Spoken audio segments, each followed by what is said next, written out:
¿Alguna vez te has preguntado por qué Juan, aquel pescador galileo de manos ásperas y temperamento explosivo, terminó siendo el único apóstol que no murió mártir?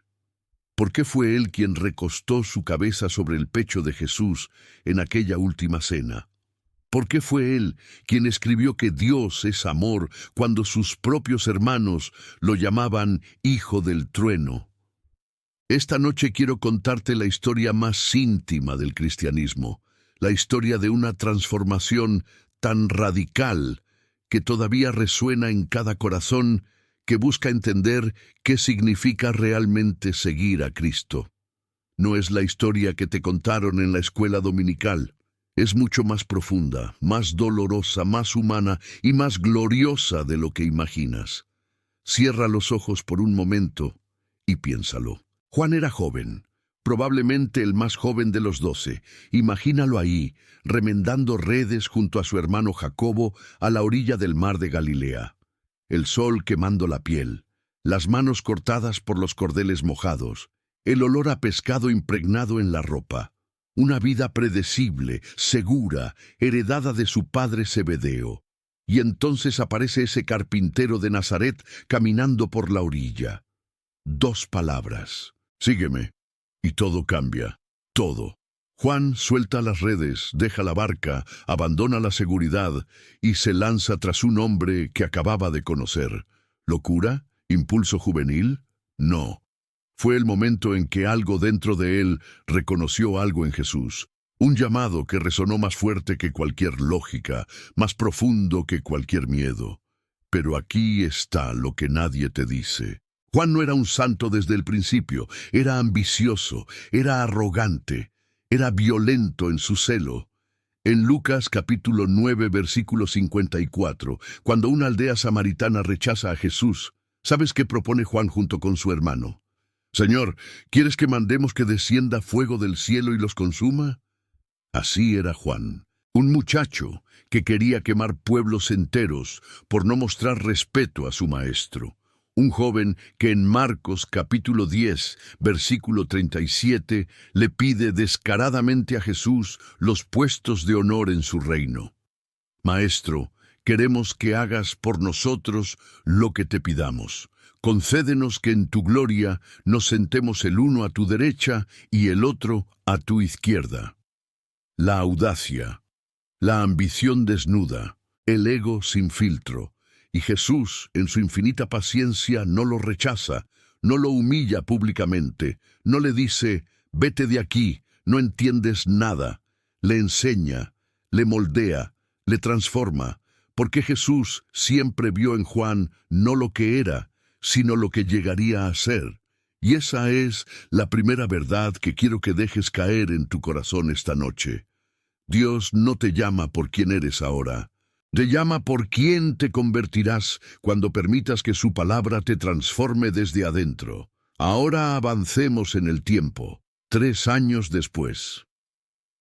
Juan ya no es el mismo muchacho impetuoso que quería quemar aldeas. Ha caminado con Jesús por los polvorientos caminos de Judea. Ha visto milagros que desafían toda explicación. Ha escuchado enseñanzas que penetraron hasta la médula de su alma. Y algo cambió. En el Evangelio de Juan capítulo 13, durante la última cena, hay un momento que lo revela todo. Juan está recostado sobre el pecho de Jesús, no al lado, no cerca, sobre su pecho. En la cultura judía de ese tiempo, esa posición en la mesa era la del discípulo más cercano, el más íntimo, el que había ganado la confianza absoluta del Maestro. Y Juan lo llama el discípulo a quien Jesús amaba, no con arrogancia, con asombro, con humildad, como quien todavía no puede creer que el Creador del universo lo haya elegido para esa cercanía. ¿Qué pasó entre aquel pescador violento y este joven recostado sobre el corazón de Dios, hecho hombre? Transformación. La clase de transformación que solo ocurre cuando dejas que la presencia de Cristo penetre cada rincón oscuro de tu ser. Cuando dejas que su amor desarme tu orgullo, tu ira, tu necesidad de controlar, tu miedo. Juan aprendió a escuchar.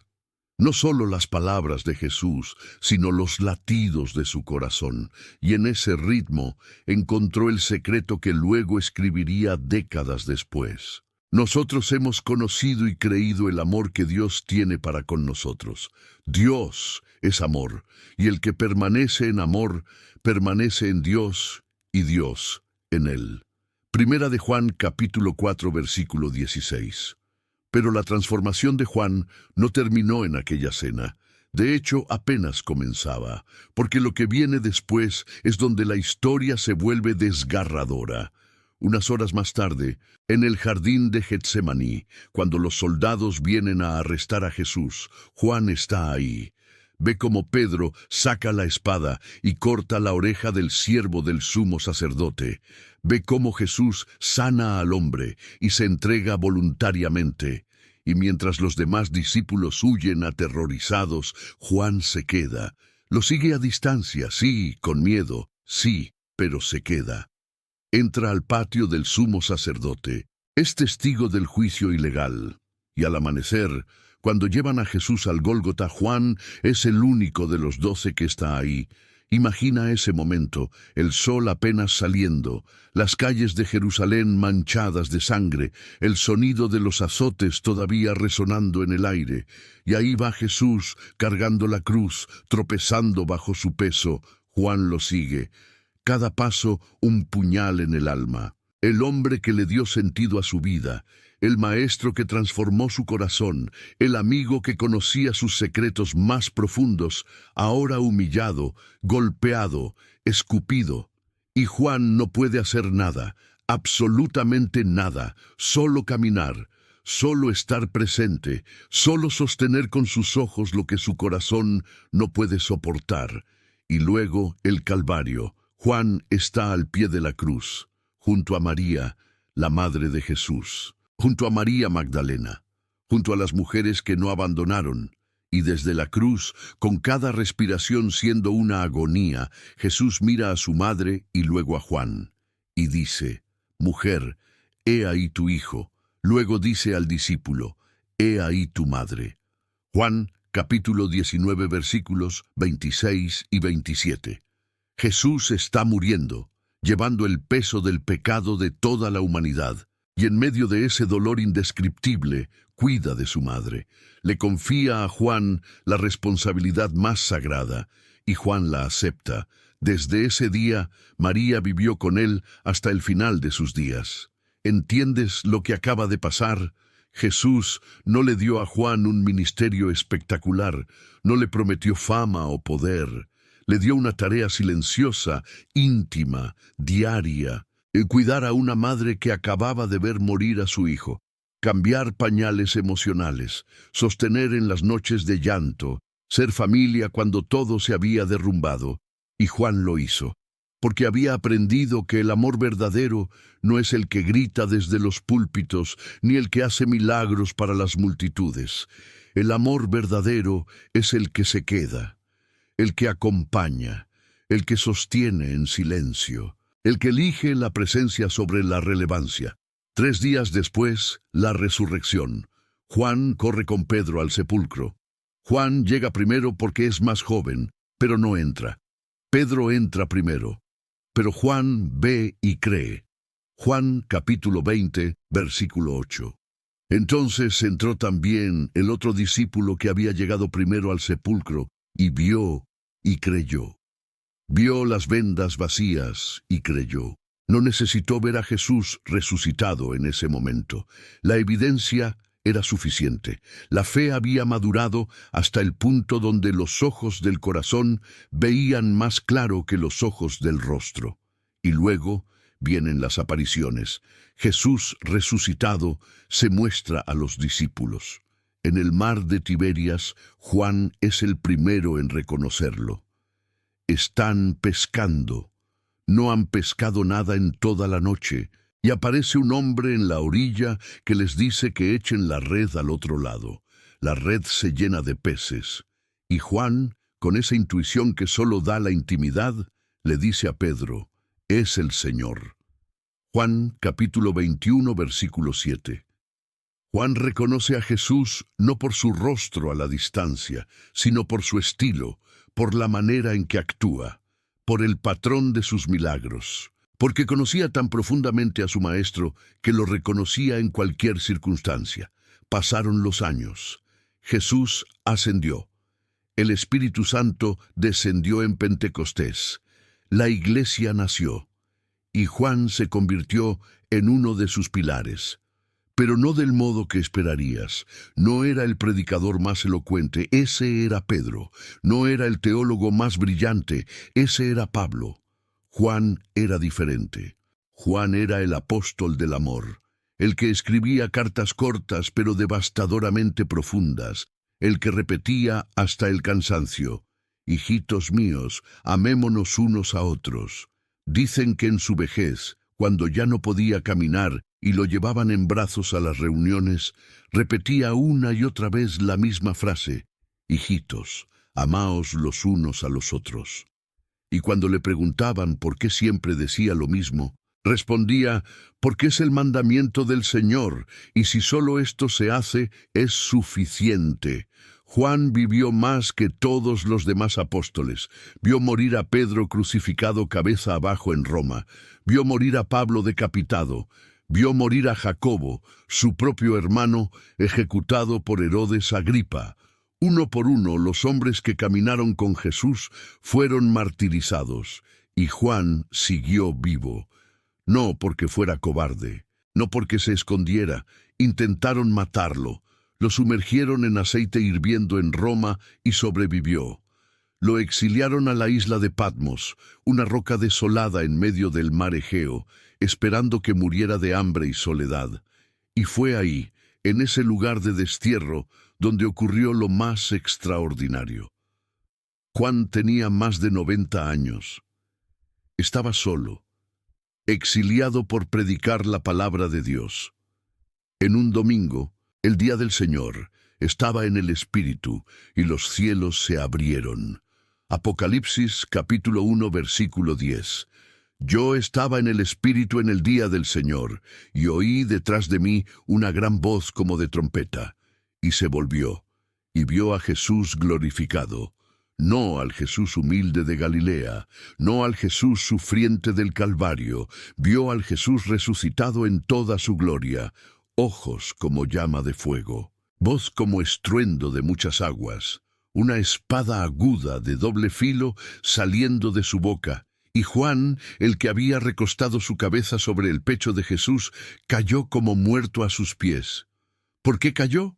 Porque finalmente entendió. Durante años había caminado con Jesús como amigo, como hermano, como maestro. Pero en ese momento vio su verdadera naturaleza. Vio al Alfa y la Omega, al que vive y estuvo muerto y vive por los siglos de los siglos, al que tiene las llaves de la muerte y del Hades. Y la intimidad no disminuyó el temor reverente, al contrario, lo profundizó, porque el amor verdadero no elimina el asombro, lo multiplica. Y Jesús pone su mano derecha sobre él y le dice: «No temas». Las mismas palabras que le había dicho tantas veces cuando caminaban juntos. «No temas, yo soy el primero y el último, y el que vivo y estuve muerto. Mas he aquí que vivo por los siglos de los siglos. Amén. Y tengo las llaves de la muerte y del Hades». Apocalipsis capítulo 1, versículos 17 y 18, y luego le da la revelación más asombrosa que jamás se le haya dado a un ser humano. Le muestra el trono de Dios, los 4 seres vivientes, los 24 ancianos, el Cordero que fue inmolado, las 7 iglesias, los sellos, las trompetas, los juicios, la caída de Babilonia, la segunda venida, el milenio, el juicio final, el cielo nuevo y la tierra nueva. Todo, le mostró todo, y Juan lo escribió. Con manos temblorosas, con ojos llorosos, con un corazón que apenas podía contener lo que había visto, escribió el libro de Apocalipsis. No para asustar, no para crear sectas apocalípticas, no para que la gente hiciera cálculos matemáticos sobre el fin del mundo. Lo escribió para que la iglesia perseguida tuviera esperanza, para que los creyentes que estaban siendo quemados vivos por Nerón supieran que el final de la historia ya está escrito y Cristo gana.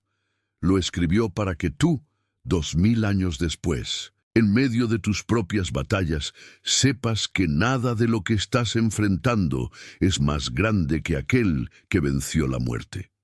Pero antes de Apocalipsis, Juan escribió otras cosas. Escribió el Evangelio que lleva su nombre. Y si lees los otros 3 evangelios y luego lees el de Juan, inmediatamente notas la diferencia.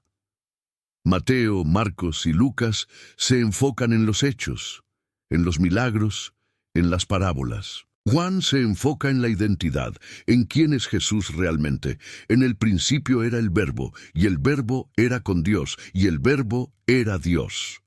Juan capítulo 1, versículo 1. Juan no empieza con el nacimiento en Belén, empieza antes del tiempo, en la eternidad. Porque para Juan, lo más importante no era contar lo que Jesús hizo, era revelar quién es Jesús, el Verbo hecho carne, la luz del mundo, el pan de vida, el buen pastor, la resurrección y la vida, el camino, la verdad y la vida, la vid verdadera. Yo soy. 7 veces Jesús dice, yo soy, en el Evangelio de Juan. 7 declaraciones de identidad absoluta. Y luego están las cartas.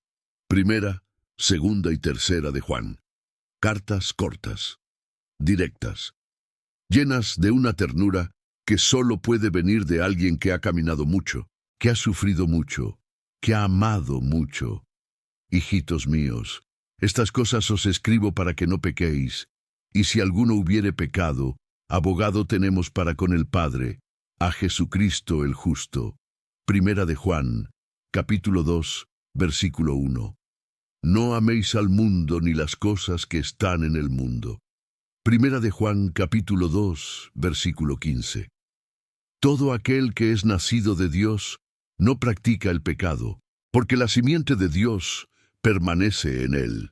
Primera de Juan, capítulo 3, versículo 9. En esto se mostró el amor de Dios para con nosotros, en que Dios envió a su Hijo unigénito al mundo para que vivamos por él. Primera de Juan, capítulo 4, versículo 9. Cada línea destila sabiduría ganada con lágrimas. Cada frase es un destilado de décadas caminando con Cristo. Juan no escribe teoría, escribe experiencia, escribe realidad, escribe vida. Y la médula de todo su mensaje se puede resumir en 3 palabras. Dios es amor. Primera de Juan, capítulo 4, versículo 8.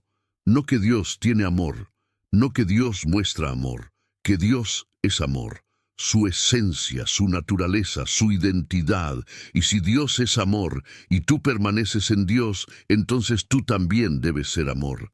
Pero ¿cómo se llega ahí?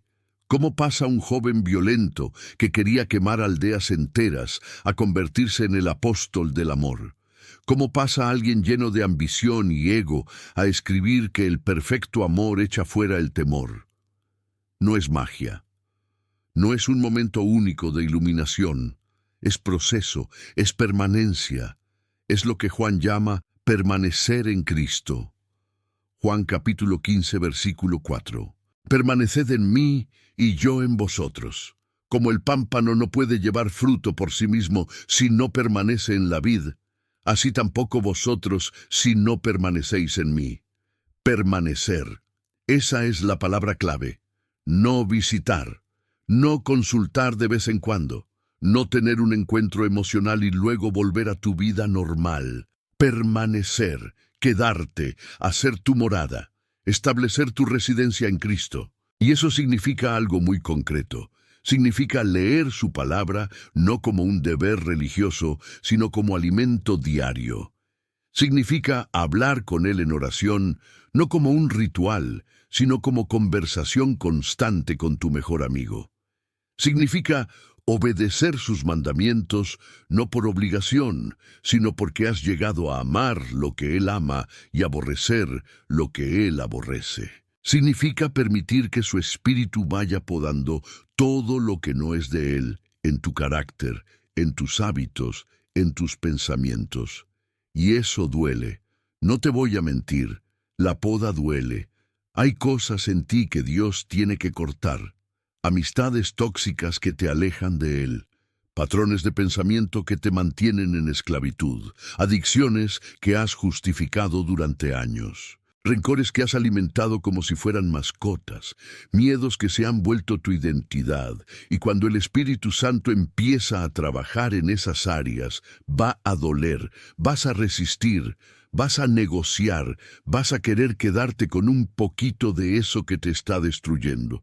Pero si perseveras, si permaneces, si confías en que el jardinero sabe lo que hace, un día vas a despertar y te vas a dar cuenta de que ya no eres la misma persona, que tus reacciones cambiaron, que tu vocabulario cambió, que tus deseos cambiaron, que tu corazón cambió. Eso le pasó a Juan. Día tras día, comida tras comida, conversación tras conversación, Jesús lo fue transformando. No con sermones condenatorios, no con amenazas de juicio, con presencia, con ejemplo. Con amor paciente que nunca se rindió. Y Juan respondió, no perfectamente, tuvo sus tropiezos, tuvo sus dudas, tuvo sus momentos de cobardía, pero siempre volvió, siempre se quedó cerca, y esa permanencia lo cambió todo. Ahora déjame preguntarte algo. ¿Qué tal si tu historia pudiera ser como la de Juan?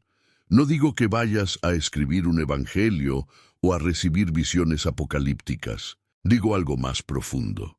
¿Qué tal si tú también pudieras ser transformado desde adentro? ¿Qué tal si esa ira que te controla pudiera convertirse en pasión redimida?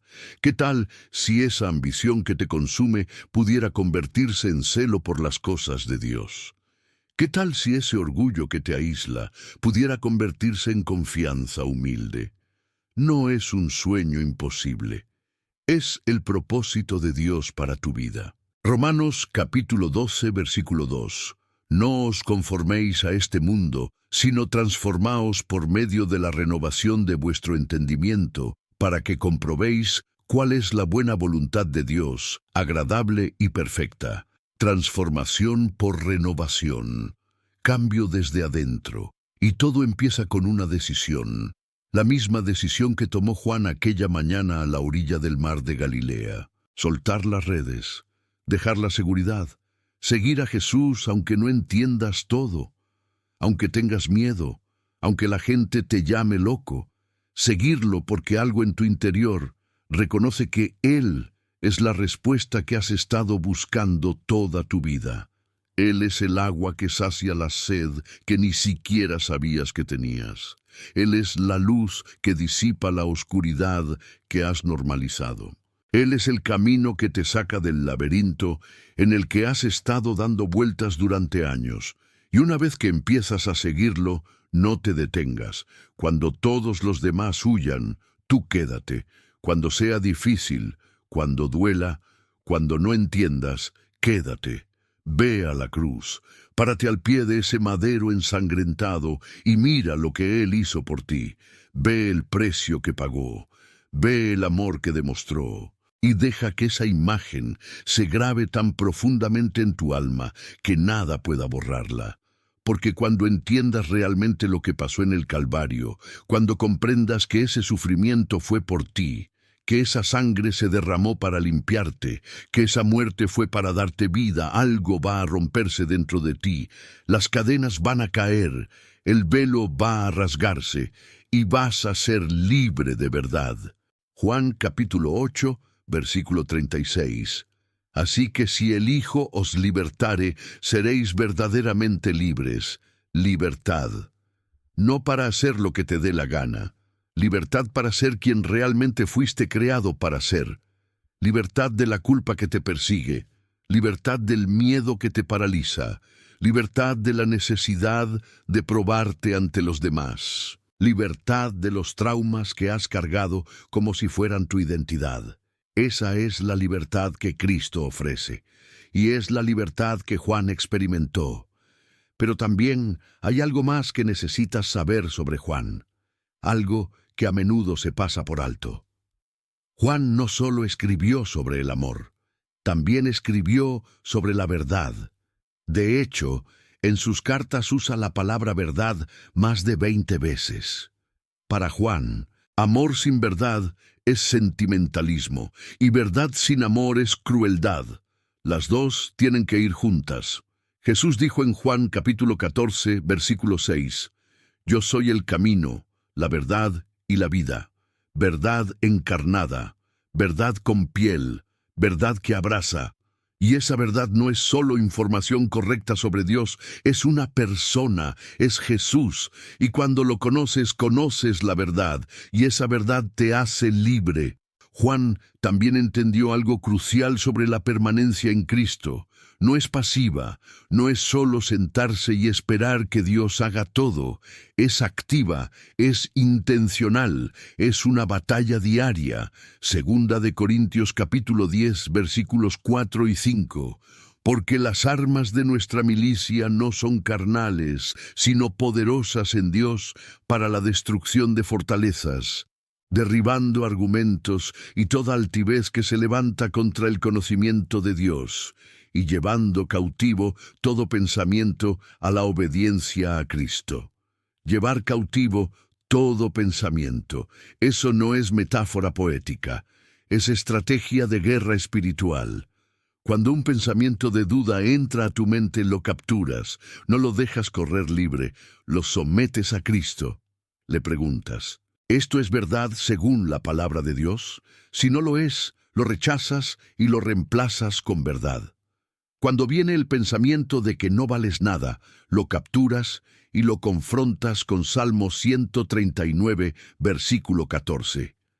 Te alabaré, porque formidables, maravillosas son tus obras.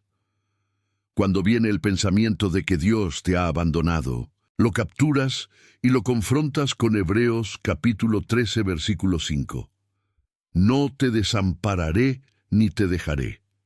Cuando viene el pensamiento de que tus pecados son demasiado grandes para ser perdonados, lo capturas y lo confrontas con Primera de Juan capítulo 1, versículo 9.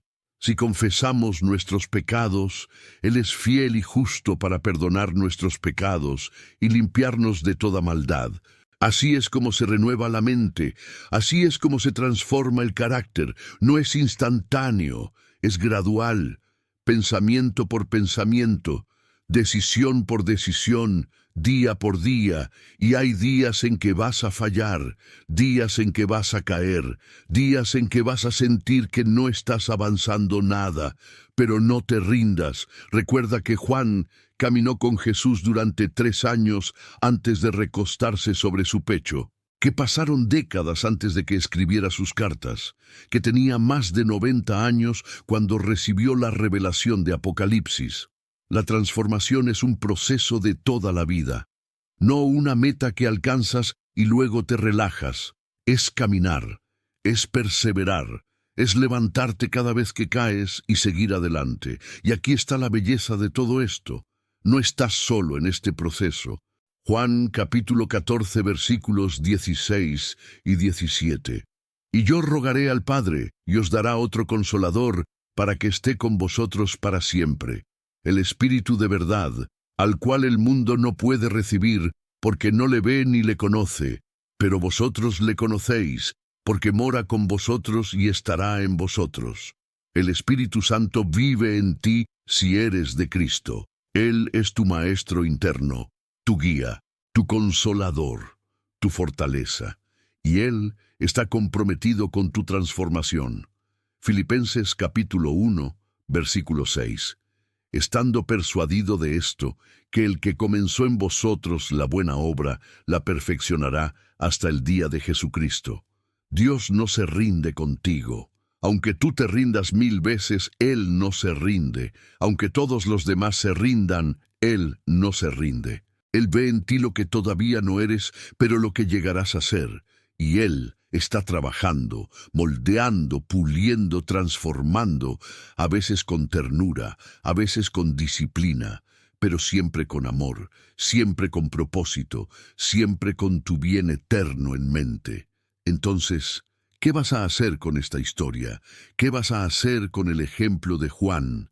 porque esto no es solo historia antigua, esto es un espejo, un llamado, una invitación. Jesús te está llamando como llamó a Juan. Está caminando por la orilla de tu vida diciendo, sígueme. No importa de dónde vienes, no importa qué has hecho, no importa cuánto tiempo has estado alejado. Él te llama, ahora, esta noche, en este momento preciso en que estás escuchando estas palabras. No es casualidad, no es accidente, es cita divina. Y si respondes, si sueltas esas redes, si los sigues de verdad, tu vida nunca será la misma. No te prometo que será fácil. Juan no lo tuvo fácil. Vio morir a su maestro, vio morir a su hermano, fue perseguido, fue exiliado, pero tuvo algo que ninguna cantidad de comodidad puede dar. Tuvo propósito, tuvo identidad, tuvo intimidad con Dios. Y al final, cuando su vida terrenal terminó, pasó a la eternidad sabiendo que había cumplido su llamado, que había sido fiel, que había amado bien, que había permanecido hasta el final. Esa puede ser tu historia también, no idéntica. Dios no hace copias, hace originales. Tu llamado es único, tus dones son únicos, tu historia será única, pero el principio es el mismo. Permanece en Cristo, deja que Él te transforme, ama como Él amó, vive como Él vivió. Y cuando llegue tu momento de partir, podrás decir como Pablo en 2 de Timoteo capítulo 4 versículo 7, he peleado la buena batalla, he acabado la carrera, he guardado la fe. Si este mensaje ha tocado tu corazón, si algo dentro de ti está despertando, no lo ignores. Es el Espíritu Santo hablándote. Responde. En la sección de comentarios, escribe algo simple pero poderoso. Yo elijo permanecer en Cristo, no por ritual, por compromiso, por declaración de fe. Y comparte este mensaje con alguien que necesita escuchar que la transformación es posible, que no importa cuánto hayas fallado, Dios no ha terminado contigo, que el Jesús que transformó a un pescador violento en el apóstol del amor, puede transformarte a ti también. Si aún no lo has hecho, suscríbete al canal, porque vamos a seguir explorando estas verdades profundas que cambian vidas. La historia de Juan no terminó cuando murió. Continúa cada vez que alguien lee sus palabras y decide seguir a Jesús con todo el corazón. Continúa cada vez que un creyente elige permanecer en Cristo en medio de la tormenta. Continúa en ti, si lo permites. El mismo Espíritu que guió a Juan te guía a ti. La misma gracia que lo transformó te transforma a ti. El mismo Jesús que caminó con él, camina contigo. Así que esta noche, antes de dormir, antes de seguir con tu rutina, toma un momento. Silencio, quietud, y habla con Jesús. No con palabras religiosas, con palabras reales. Dile lo que sientes, tus dudas, tus miedos, tus fracasos, tus sueños. Él ya los conoce, pero quiere que se los digas, quiere que confíes en Él lo suficiente como para ser vulnerable. Y luego escucha, no con los oídos, con el corazón, porque Él te habla, a través de su palabra, a través de su espíritu, a través de esa paz inexplicable que viene cuando finalmente entregas el control. Y recuerda lo que Juan escribió al final del Apocalipsis. Las últimas palabras de la Biblia. Apocalipsis capítulo 22, versículo 20. El que da testimonio de estas cosas dice, ciertamente vengo en breve. Amén. Sí, ven, Señor Jesús. Jesús viene, y mientras tanto, permanecemos, amamos, transformamos, testificamos. Vivimos como Juan vivió, con el corazón recostado sobre el pecho del Salvador, con los ojos fijos en la esperanza eterna, con los pies firmes en el camino de la fe. Que el Dios de toda gracia, que te llamó a su gloria eterna en Jesucristo, te perfeccione, afirme, fortalezca y establezca. A Él sea la gloria y el imperio por los siglos de los siglos. Amén. Nos vemos en el próximo mensaje. Quédate cerca de Jesús, siempre.